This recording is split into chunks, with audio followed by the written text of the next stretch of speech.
Fireman Sam. Join in the fun and excitement in these stories all about Fireman Sam and his friends from Pontypandy. James and the Well, and other stories. James and the Well. Fireman Sam was on his way to work one morning when he saw Sarah and James. "We're going to make a wish in the wishing well at Pandy Farm," said Sarah. "Why don't you come with us, Uncle Sam?" asked James. "Why not?" replied Fireman Sam. "I got some time to spare today." When they arrived at Pandy Farm, they each made a wish, then tossed their coins into the well. The coins clinked against the rubble at the bottom of the dry well. "Come on, you two," said Fireman Sam. "If you're quick, I'll treat you to an ice cream at Bella's Cafe." "How did you know, Uncle Sam?" Sarah exclaimed. "That's just what I wished for." At Bella's, Fireman Sam ordered 2 large strawberry ice creams for the twins. "Thank you, Bella," they said. As Fireman Sam took the money from his pocket to pay, he realized that he hadn't just thrown some coins into the well. "Darrow," he groaned. "I must have thrown my key into the wishing well." "I've got a spare key somewhere," muttered Fireman Sam as he left the cafe to go to work. "But where?" "Poor Fireman Sam," said Bella. "It's usually me that loses my door key." "Hang on a minute," said James suddenly. Something in Bella's kitchen had given him an idea. "I know a way we can get Uncle Sam's key back." James darted out of the door, tugging Sarah along behind him. Firefighter Penny Morris had gone to Pontypandy early that morning. She was showing Station Officer Steele the equipment she carried on Venus, the rescue tender. "I've got all the latest rescue gear," said Penny. "There are winches, cutters, and even an inflatable airbag." When Fireman Sam arrived, Penny was demonstrating the airbag to Station Officer Steele. Penny pressed a switch on Venus. The bag began to fill with air. "It's used for rescuing people trapped under a vehicle," said Penny. "As the bag inflates, it lifts the vehicle so we can reach the people underneath."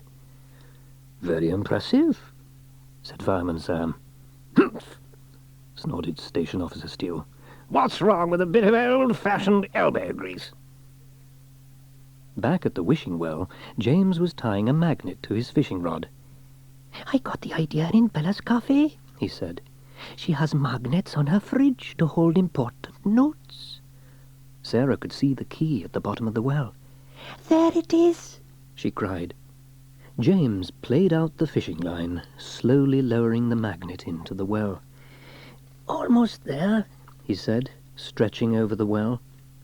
The line didn't quite reach, so James leaned over even further. "I've got—" he started to say, but then lost his balance and toppled into the well. "James!" Sarah called. "James, are you all right?" "I think so," called back James, his voice echoing around the well. "I can't reach you," said Sarah. "I've phoned Uncle Sam. He'll know what to do." "Action stations!" shouted Station Officer Steele when the message came through at the fire station. "James is trapped in the well at Pandy Farm. Firefighter Cridlington, you stay here to mind the phone." "I'll follow you," called Penny Morris as Fireman Sam and Station Officer Steele drove off in Jupiter. Fireman Sam drove Jupiter along the winding country lanes. It was raining now, and the roads were wet and slippery. As they came round a bend, Jupiter swerved across the road, skidding on the wet surface, and slid into a ditch. Penny pulled up alongside as Fireman Sam and Station Officer Steele climbed out of the cab. "Are you all right, Sam?" asked Penny. Nothing broken," said Fireman Sam. "You'll have to give us a lift, Firefighter Morris," said Station Officer Steele as he adjusted his helmet. "We'll sort out Jupiter once we've rescued James." A few minutes later, they arrived at the wishing well in Venus, the rescue tender. "Don't worry, James," Sam called into the well. "We'll have you out in no time." "Fireman Sam and I will lower you into the well with a rope," Station Officer Steele told Penny. Then we'll pull you and James to safety. There's no need, sir, Explained Penny. We can use the electric winch on Venus. Penny uncoiled a cable and harness from the back of the tender and fed it over the wooden beam of the well. Then she climbed into the cab and started the engine. She pressed a button, and the cable slowly lowered the harness into the well. Penny switched off the power, and Fireman Sam called to James, Put on the harness and buckle it tight. When Sam gave her the signal, Penny switched the generator back on, and James was hoisted up the well. Oh, this is brill, Chuckled James as he slowly rose to the surface. Can I have a go too? Asked Sarah. Not likely, said Fireman Sam as he helped James out of the well. We'll make sure this well has a grid fitted in future. How did you manage to fall down the well, James? Asked Fireman Sam. I was trying to get this back for you, Uncle Sam, replied James, pulling a small metal object from his pocket. My donkey, chuckled Sam. Oh, thank you, James. That's a very useful piece of equipment, Firefighter Morris, said Station Officer Steele as Penny reloaded the cable and harness onto Venus. Oh, thank you, sir, beamed Penny. Climb aboard and I'll give you and Fireman Sam a lift back to Jupiter. As they stopped alongside Jupiter, Station Officer Steele said, Come on, Fireman Sam, let's get stuck in. We've got to get Jupiter upright somehow. We'll have to go around the other side and push. Why don't you try the airbag, sir? Suggested Penny. Nonsense, scoffed Station Officer Steele. I'm sure we can manage without such contraptions. Fireman Sam and Station Officer Steele pushed and pulled for all they were worth, but they couldn't budge Jupiter. Perhaps we should give the airbag a try, panted Station Officer Steele. Penny placed the airbag underneath Jupiter and switched on the air hose. Slowly the bag inflated, pushing Jupiter upright again. Bravo! cried Fireman Sam. Hardly a scratch, said Fireman Sam as he examined Jupiter. Station Officer Steele congratulated Penny as she loaded the airbag onto Venus. You're quite right, Firefighter Morris, he said. There's a lot to be said for modern equipment, after all. Yes, sir, said Fireman Sam as he reached into the cab of Jupiter. But there's one piece of old-fashioned equipment every firefighter should have. What's that? Asked Penny. Sam chuckled as he filled their cups. A nice hot flask of tea.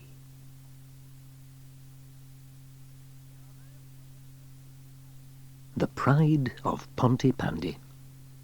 Sarah and James were shopping with Bella, choosing a present for Norman.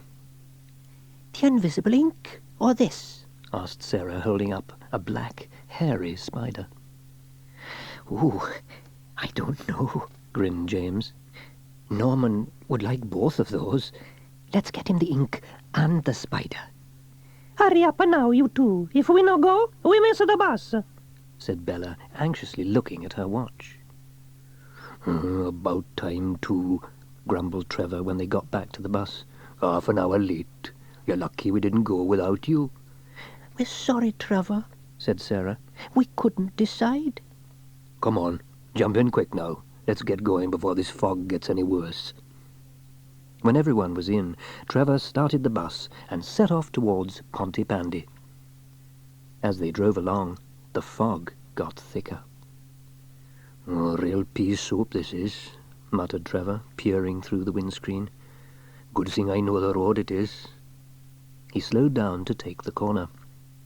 Oh, hold on tight, everyone, he gasped, slamming on the brakes. The bus stopped just in time. Seems to be something across the road, said Trevor, jumping out to have a look. Bloomin' heck, he shouted. There's been a landslide. The road's completely blocked. We'll have to go round the other way. But as he climbed back into the bus, there was a big rumble, and earth started rolling down the bank until the road behind the bus was covered. Oh, my goodness, Trevor cried. Now we can't go backwards or forwards. We're trapped. I wish Fireman Sam was here. He'd know what to do. Shouldn't we call the fire brigade? Shouted James from the back of the bus. I'll nip back down the road to the call box, said Trevor. But first, everyone must get out to the bus. It'll be much safer further up the road, and you can stop any more cars from coming down here." At Pontypandy Fire Station, firefighter Penny Morris was putting Fireman Sam, Fireman Elvis Cridlington, and even Station Officer Steele through their paces. 2 and 2, 3 and 2, 4 and 2. That's it, Fireman Sam, she chanted. You need to be strong to be a firefighter. Penny turned to Station Officer Steele. Come on, sir, stretch those legs. "Hey, look!" said Station Officer Steele, jumping up. "Here's a message coming through on the printer. I'm sorry, everyone, but it looks as if we'll have to finish our exercises for today." "Pontypandy to Newtown, road blocked by landslide," read Fireman Sam. "Bus and passengers trapped." "Sounds like a job for the rescue tender," said Elvis, beaming at Penny. "Yes, but landslides can be very dangerous. We'll need all the strength we've got. You'd better bring Jupiter, too." "You go with Penny, Fireman Sam," ordered Station Officer Steele. "Elvis and I will follow you in Jupiter." With the sirens blaring, the convoy set off. A few minutes later, they arrived at the scene. Sarah, James, Bella, and Dillis were shivering by the side of the road. "You did very well to get all your passengers out, Auxiliary Fireman Evans. Good show," said Station Officer Steele. "What about my bus?" wailed Trevor. "Right," said Station Officer Steele. "Standard landslide procedure." "Yes, but what's that, sir?" asked Elvis. "Well then, let's see now," stuttered Station Officer Steele. "Dig," said Fireman Sam. "Let's get out the spades and dig tracks in the earth so we can tow the bus out." Here you are, Elvis. Borrow one of mine, said Penny, handing him a spade from the back of the rescue tender. "Oh, thanks, Penny," said Elvis, trying not to blush. Come on now. 1, 2. 1, 2. Put your backs into it, said Penny as she shoveled the soil out of the way. This is hard work. Didn't I say you need to be strong to be a firefighter? "I thought we'd finished our exercises for today," muttered Station Officer Steele, wiping his brow. "Hurry up," shouted Fireman Sam. "There's more earth coming down. We haven't got much time." They all put their heads down and dug as fast as they could. Before long, they had made tracks through the earth. "Right then," said Fireman Sam. "Now all we need to do is attach a tow rope and pull the bus out. Trevor, you get in so you can steer. And don't look so worried. A good wash and your bus will be good as new again." We'll clean it for you, called James and Sarah together. Trevor climbed into the bus, but jumped out again immediately. "Now what's wrong, Trevor?" said Station Officer Steele impatiently. "There's a tarantula in my seat, sir," stuttered Trevor. "Impossible, Evans," bellowed Station Officer Steele. "You must be seeing things. Fireman Sam, you have a look." Oh, no, James whispered to Sarah. We're really in trouble now. You must have dropped Norman's present when you got out of the bus. "Looks like Norman's been here," said Fireman Sam, winking at Sarah and James as he held up the toy spider. "You'd better keep this behind bars, Sarah, or you won't be travelling by bus again." Come on now, said Penny. My tender's not strong enough for towing. We'd better use Jupiter. Please will you take the wheel, Fireman Sam? Fireman Sam climbed into the cab and started the engine. Towed by Jupiter, the bus slid out of the mud easily and was soon back on firm ground again. "There you are, Trevor," said Station Officer Steele. "Thank you very much for your help, Firefighter Morris," said Fireman Sam. It was nothing, said Penny, looking at the group of beaming firemen. Without Jupiter and you 4 firemen, no one would even be able to see Trevor's bus by now. They don't call you the Pride of Pontypandy for nothing. Practice makes perfect. Station Officer Steele had set up a practice drill for the Pontypandy Fire Brigade, and he had asked firefighter Penny Morris to come from nearby Newtown to observe the drill. She arrived at the fire station just in time for breakfast. "You are going to be watching the Pride of Pontypandy in action," boasted firefighter Elvis Cridlington. Elvis enjoyed showing off for Penny. "Watch this," he said, cracking an egg. The egg was meant to go into the frying pan, but instead it landed on Elvis's boot. Fireman Sam laughed. "I hope our drill is more successful than your eggs, Elvis." "Oh, no. I'm afraid that was the last egg, Penny," said Elvis. Don't worry, Elvis, said Penny quickly. I've already eaten breakfast anyway. After breakfast, Fireman Sam, Elvis and Penny met Station Officer Steele in the forecourt of the fire station. Newtown Fire Brigade will take any emergency calls from Pontypandy during the drill, Penny told Station Officer Steele. Good, he replied. We're ready, then. "What's the drill about, sir?" asked Elvis. You'll find out in good time. A good fire brigade must be ready for any emergency, said Station Officer Steele. He held up his stopwatch.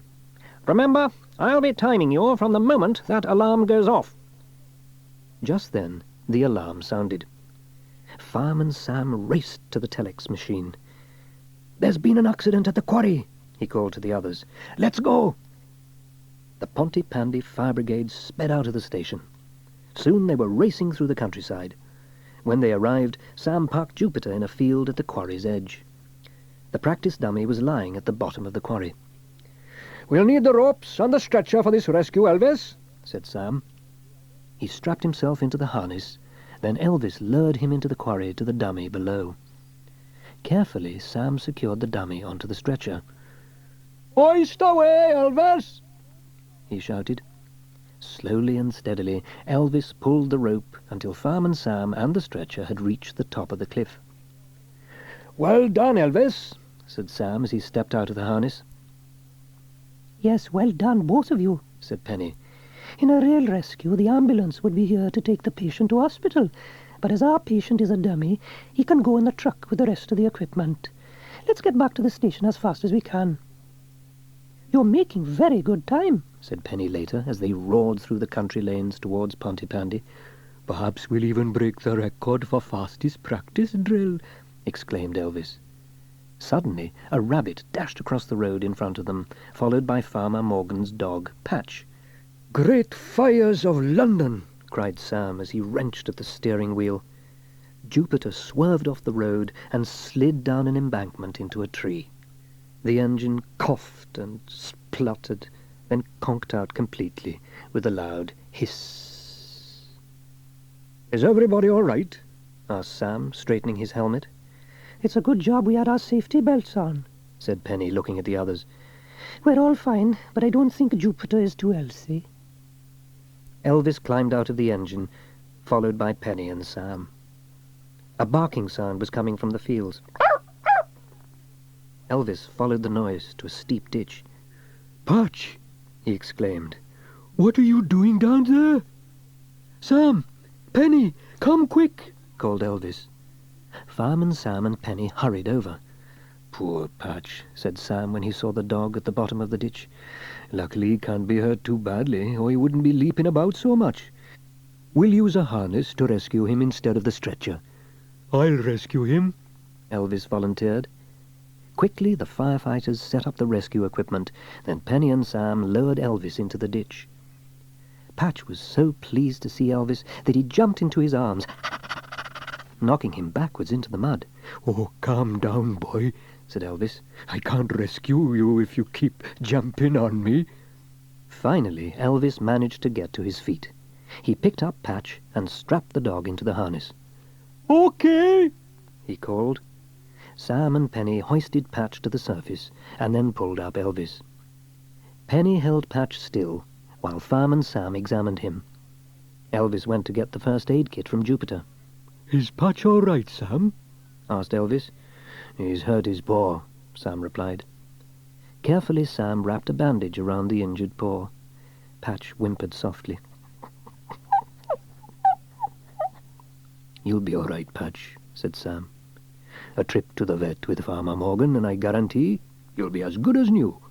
Patch barked and pranced about, holding his bandaged paw delicately in the air. "I'll take Patch home," said Fireman Sam. Farmer Morgan will be wondering where he is, said Penny. Fireman Sam and Patch set off together across the field. While Sam was gone, Penny and Elvis tried to fix Jupiter's engine with the tools from the equipment locker. It's no use, said Penny. We can't fix Jupiter without spare parts. But we're miles away from the fire station, said Elvis. How will we get back? I'm back, called Sam. Penny and Elvis looked up to see Sam driving towards them in a tractor. Farmer Morgan was so pleased we rescued Patch that he lent me his tractor to tow Jupiter home, explained Sam. If we hurry, we can be back at the station in time for tea. Outside the fire station, Station Officer Steele was pacing up and down the forecourt and glaring at his stopwatch. At this rate, the Pontypandy Fire Brigade will set the record for the worst drill time ever, he muttered. I could have done it quicker with an old-fashioned horse-drawn fire engine.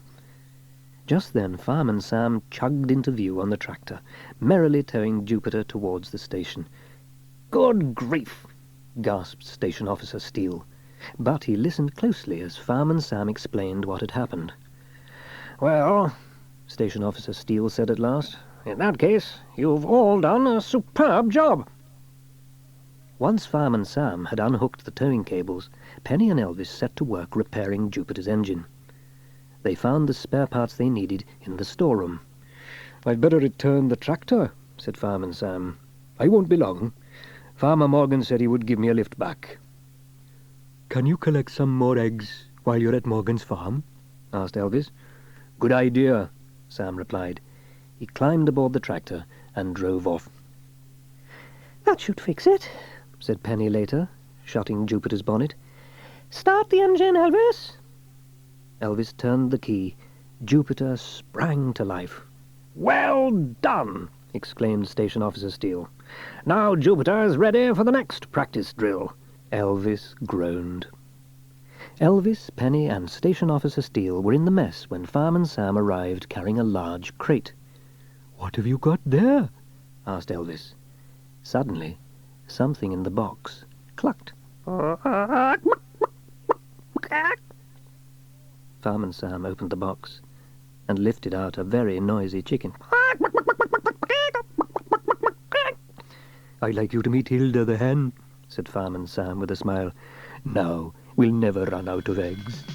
When he hears the fire bell chime, Fireman Sam is there on time. Putting on his coat and hat, in less than 7 seconds flat. He's always on the scene, Fireman Sam, and his engine's bright and clean. Fireman Sam, you cannot ignore. Sam is the hero next door.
Penny's first aid drill. Firefighter Penny Morris was at Pontypandy Fire Station to demonstrate first aid techniques. She watched with Station Officer Steele as Fireman Sam carried Henry, the dummy, down from the training tower. "Easy does it, Fireman Sam," called Station Officer Steele. "No problem, sir," replied Fireman Sam. Fireman Sam placed the dummy on the ground. Now I'll demonstrate how to apply artificial resuscitation, said Penny. "It was called the kiss of life in my day," said Station Officer Steele. "I'll volunteer," Elvis piped up hopefully. Not you, Elvis, chuckled Penny. I'll demonstrate on Henry. Meanwhile, Trevor Evans was preparing to paint Dilys Price's shop for her. "It's overdue for a coat of paint, Dilys," said Trevor, studying the flaking paint on the stockroom window. I only had it painted 10 years ago, sniffed Dilys. "Well, nothing lasts nowadays, Dilys," chuckled Trevor. By midday, Trevor had begun removing the old paint from the window using a blow lamp and scraper. Norman Price was in his bedroom up above when he spotted Trevor through his window. Now for some fun, he giggled as he grabbed his water pistol and aimed at Trevor. Trevor had just lit his blow lamp and was softening the paint on the window frame. "This shouldn't take long," he said. Just then, Norman squirted the top of Trevor's head with a jet of water. "What on earth?" yelled Trevor, jumping back in surprise and dropping the blow lamp. "Where did that water come from?" wondered Trevor as he peered up and down the street. Inside the stockroom, the blow lamp had set alight a pile of empty cardboard boxes. Trevor saw the smoke billowing through the window. He ran inside the shop. "Leave the shop and phone the fire brigade, Dilys," he shouted as he looked for the fire extinguisher. "Your stockroom's on fire." Heavens! cried Dilys. I must get Norman. By the time Trevor returned to the stockroom, it was really blazing. Come on, Norman, shouted Dilys. We must get out at once. The shop's on fire. But Norman couldn't get downstairs through the smoke. Oh, no, he cried. What shall I do? Back at the fire station, the first aid demonstration was still going on. Elvis, you did want to volunteer, didn't you? said Penny as she tied a sling around his neck. Right. We'll bandage your head next. Ouch, wailed Elvis. You're a first-rate actor, Elvis, laughed Penny. Now sit still. Suddenly, Station Officer Steele burst in. "Jump to it," he ordered. "There's a fire at Dilys Price's shop." "What about my bandages?" asked Elvis. "There's no time," replied Station Officer Steele. "Firefighter Morris will go instead." Elvis watched forlornly as Penny climbed aboard Jupiter, followed quickly by Station Officer Steele and Fireman Sam. "Right, Fireman Sam, let's go," said Station Officer Steele. Jupiter sped towards Pontypandy, her siren blaring and lights flashing. "Hurry, Fireman Sam," said Station Officer Steele. "If we're not quick, the whole of Pontypandy High Street will be on fire."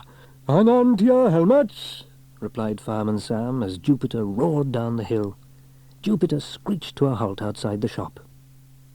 As the firefighters jumped down, they saw Trevor trying to fight the blaze with a fire extinguisher. "Thank goodness you've arrived," he exclaimed. "The fire's getting out of control." "And my Norman's trapped upstairs," cried Dilys in a panic. "Help, ma'am," wailed Norman from the bedroom window. "Don't worry, Dilys," replied Fireman Sam. "We'll soon have Norman down safely." While Penny sat about rescuing Norman, Fireman Sam and Station Officer Steele uncoiled the hoses from Jupiter. "We've arrived just in time, sir," said Fireman Sam as he aimed a stream of water into the stockroom. "A moment later and the whole shop would have gone up in flames." Penny, meanwhile, had unloaded the ladder. She positioned it against the bedroom windowsill. "Help! Help!" cried Norman. "My poor little darling!" wailed Dilys. "Stay right there, Norman," called Penny. "I'm coming up to get you." Quickly, Penny climbed up the ladder to reach Norman. With Penny's help, he scrambled out of the window and onto her shoulder. "Steady, Norman," she said as they inched down the ladder. "Don't drop him." cried Dilys anxiously.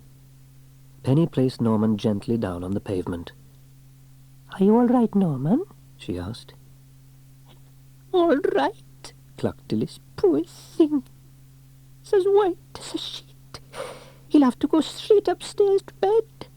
"Not until the fire is out and the building is made safe again," said Penny. "Straight to bed," thought Norman. "That means no school this afternoon." Norman moaned and closed his eyes. "Oh, he's fainted, poor darling," cried Dilys. Just then Fireman Sam appeared. "Well, the fire's out," he said. "How's Norman?" "He was fine, but then suddenly fainted," said Penny. "It's the shock, see?" said Dilys. "He may have inhaled some smoke," said Penny. "Not very likely," thought Sam. I wonder. "In that case, there's only one thing for it," he said. "You'll have to give him the kiss of life, Penny." Norman opened one eye. "Kiss of life," he echoed. He jumped to his feet, blushing at the thought. "That was a quick recovery," said Penny. "Good thing this first aid," chuckled Fireman Sam. "Cured in seconds." "There's a brave little darling," said Dilys. "He takes after his mam." "So, all's well that ends well," said Fireman Sam. "How did the fire start in the first place?" "I'm to blame," said Trevor. "I got squirted with water and dropped the blow lamp." "Perhaps that had something to do with it," said Fireman Sam, pointing to a water pistol sticking out of Norman's pocket. "You little terror!" cried Dilys, tweaking Norman's ear. "As you're fit and healthy, you can help me clear up the stockroom." "Oh, Mam!" wailed Norman. As Norman was led off by Dilys, Fireman Sam and firefighter Penny Morris packed up the hoses and made their way back to the station. They arrived to find Elvis sitting glumly in a mess of bandages. "What's up, Elvis?" asked Fireman Sam. "I haven't been able to cook the tea with my arm bandaged up," moaned Elvis. "Splendid," said Station Officer Steele. "In that case, it's supper at Bella's Cafe," chuckled Fireman Sam. "Penny, I think this first aid training is a very good idea." Windy weather. It was a very windy day in Pontypandy. Fireman Sam looked out of the window at the trees swaying in the strong breeze. "I'm glad we had a calm day for the fun run yesterday," he thought. "Station Officer Steele will be pleased with the money we raised for the Pontypandy Children's Hospital. I'll take this money with me to the fire station right now." Sam put the money into a brown envelope and wrapped up warmly against the wind. Sarah and James were outside Sam's house playing football. "Hello, you two," called Sam. As he stepped outside the door, James kicked the ball high in the air. "Watch out, Uncle Sam," warned Sarah, but it was too late. The ball landed on Sam's head with a thump. "Ouch!" he cried, dropping the envelope in surprise. "Sorry, Uncle Sam," apologized James. Fireman Sam rubbed his head. "Well, there's nothing broken. Just be more careful next time." As he bent down to pick up the money, a gust of wind caught the envelope and blew it down the street. "Quickly!" called Sam. "The money for the children's hospital is in that envelope." Sam and the twins chased after the envelope, but the wind swept it higher and higher into the sky. As they watched gloomily, the envelope flew high over Pontypandy, then disappeared from view. "Darrow," groaned Sam in dismay. "We'll never catch it now." Fireman Sam and the twins had been so busy chasing the envelope, they hadn't noticed firefighter Penny Morris driving up the road in Venus, her rescue tender. "What's up?" she asked. Sam explained the problem. "I'd better go tell Station Officer Steele," he said, and trudged off to the station. Penny thought for a moment, then said brightly, "I have an idea. We'll organize our own fundraiser to replace the money." "Brill!" said James. "How about a raffle?" suggested Sarah. "Perfect," replied Penny. "Jump in. We've got work to do." At the fire station, auxiliary firefighter Trevor Evans was in the office with Station Officer Steele.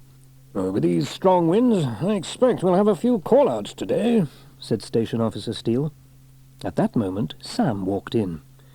"That's not all of our problems," said Fireman Sam. "I've lost the money that we raised for the children's hospital." Once again, Sam told how the wind had blown the money away. "We can't let the children down," said Station Officer Steele. Just then, a message came over the telex. "Jump to it, crew," ordered Station Officer Steele. "The wind has blown down the weather vane at Pontypandy Church. It could be dangerous." The firefighters dashed out of the station and onto the forecourt, where Jupiter was waiting. They climbed aboard the fire engine and raced towards Pontypandy town centre, with the lights flashing and sirens blaring.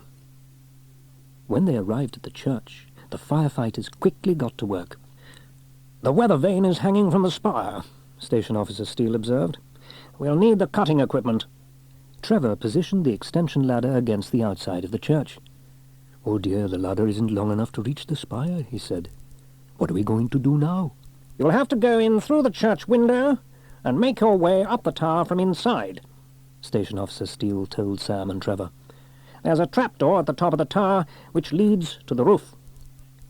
Sam went to get the metal cutters from Jupiter's locker, while Trevor positioned the ladder beneath the church window. "That's lucky," said Trevor. "The ladder just reaches the window." Fireman Sam carried the equipment up the ladder, closely following behind Trevor. Station Officer Steele held the ladder steady. "Easy does it," said Station Officer Steele. Inside the tower, Fireman Sam found a ladder leading to a trapdoor. "That door must lead to the roof," said Sam. "I know you don't like heights, Trevor, so I'll go up first." "Nonsense," Trevor protested bravely. "Heights don't bother me."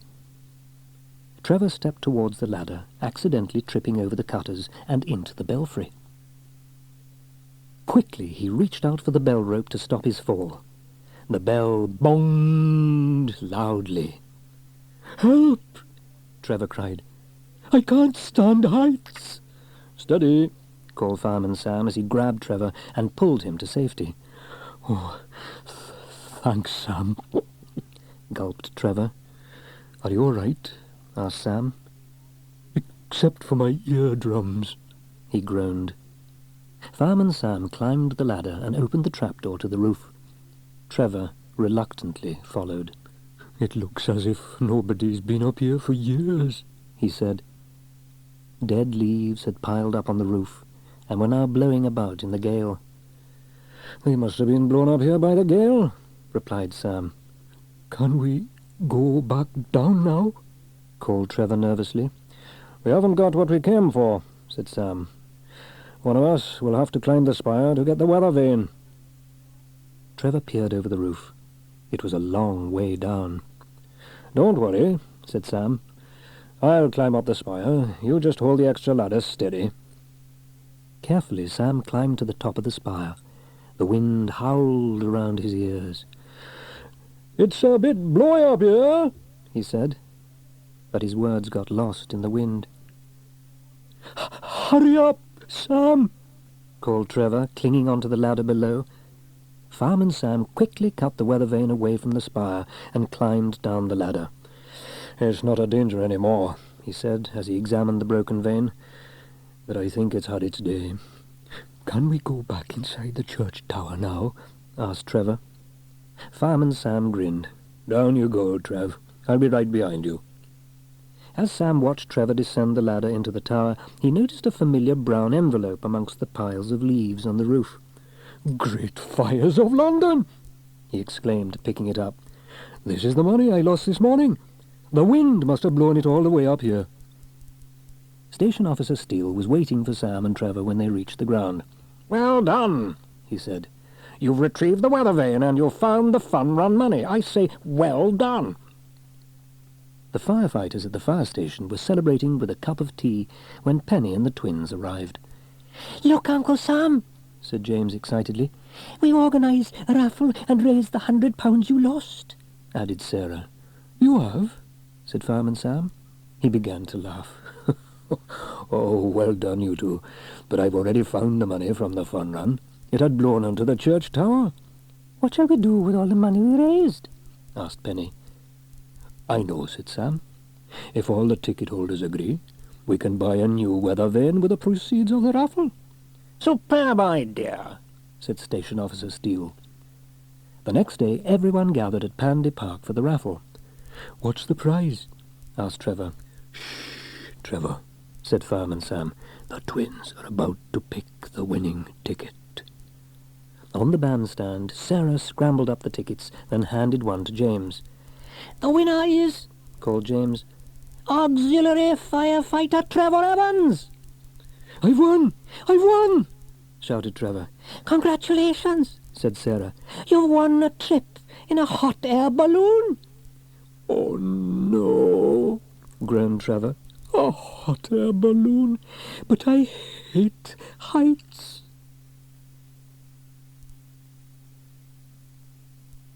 Norman in trouble. It was a fine summer's day. Sarah and James were in Fireman Sam's garden. We're going bird-watching, Uncle Sam, said James. Look, we've got binoculars and a book about rare birds. And a picnic, added Sarah. A picnic's the most important thing, chuckled Fireman Sam.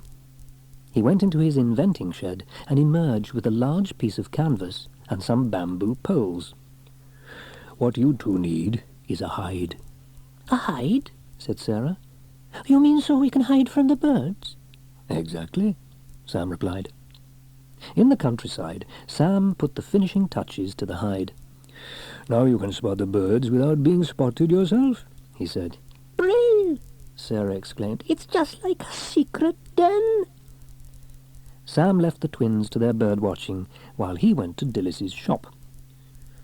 It's very quiet around here, Dillis, he remarked. Where's Norman? He's gone fishing today, said Dillis. What can I do for you, Fireman Sam?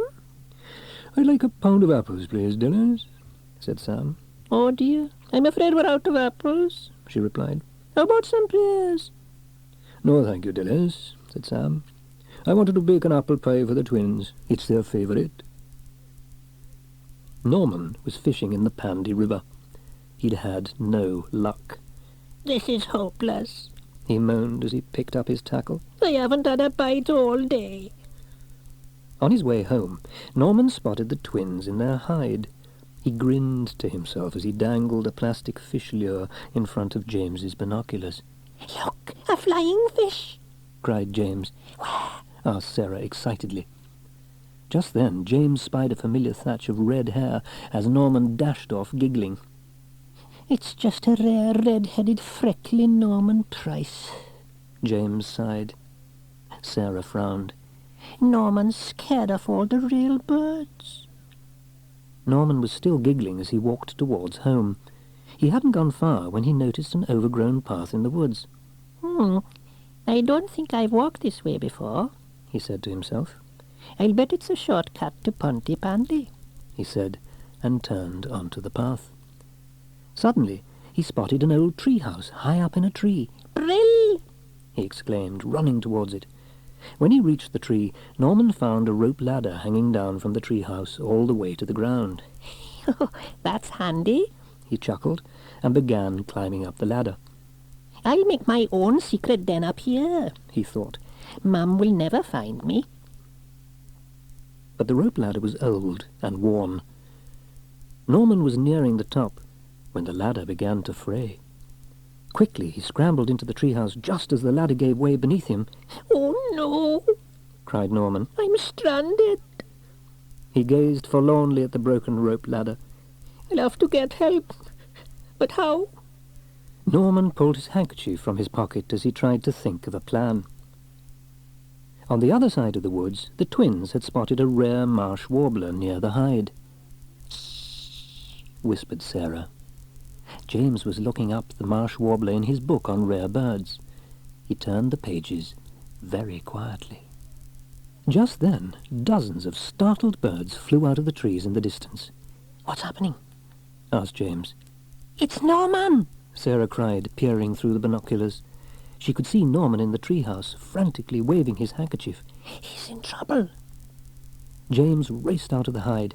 I'll see if I can help Norman, he called to Sarah as he headed towards the woods. Right, and I'll find a phone to call the fire brigade, said Sarah. She ran across the fields as fast as her legs would carry her. Sarah looked and looked, but she couldn't find a telephone box. I must have run for miles, she puffed. She climbed over a wall onto a country lane. Suddenly she spotted firefighter Penny Morris driving towards her in Venus, the rescue tender. Sarah waved her down. Penny steered Venus to the side of the road next to Sarah. What's the trouble? She asked. Sarah hurriedly explained. Let's go, said Penny. As Sarah climbed into Venus, Penny radioed Pontypandy fire station for help. Then they sped along the lane and over the fields until they reached the edge of the woods. At last Penny and Sarah arrived at the treehouse. Quickly, Penny placed a ladder against the tree and began climbing. The treehouse creaked and groaned.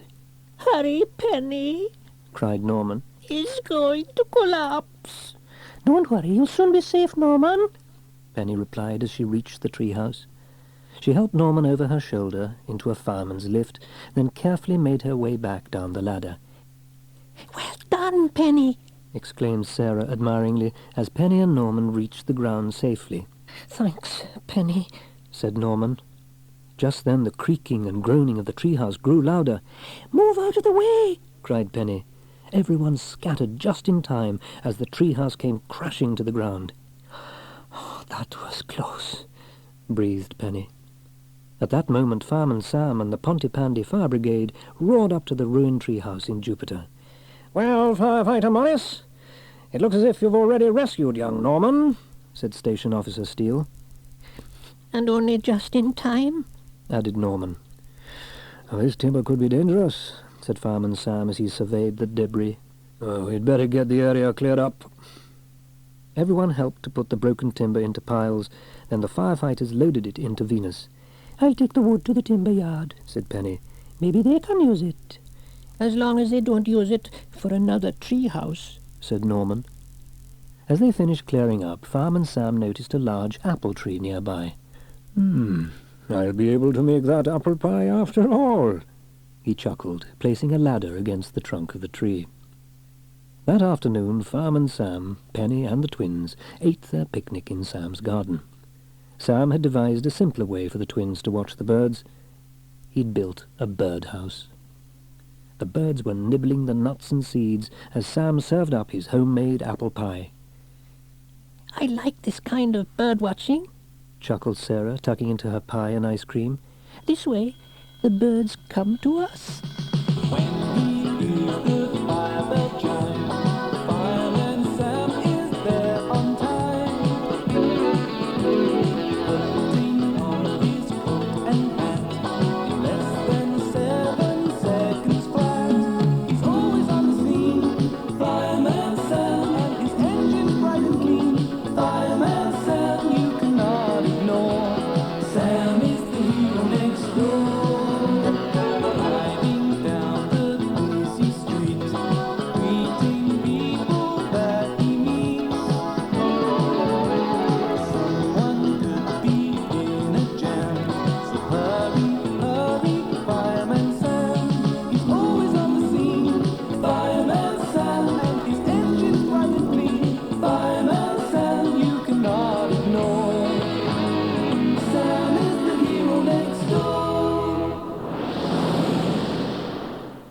You can enjoy more adventures with Fireman Sam and his friends in the village of Pontypandy in A Surprise for Sarah and Other Stories on Story Cassette from Tempo Read.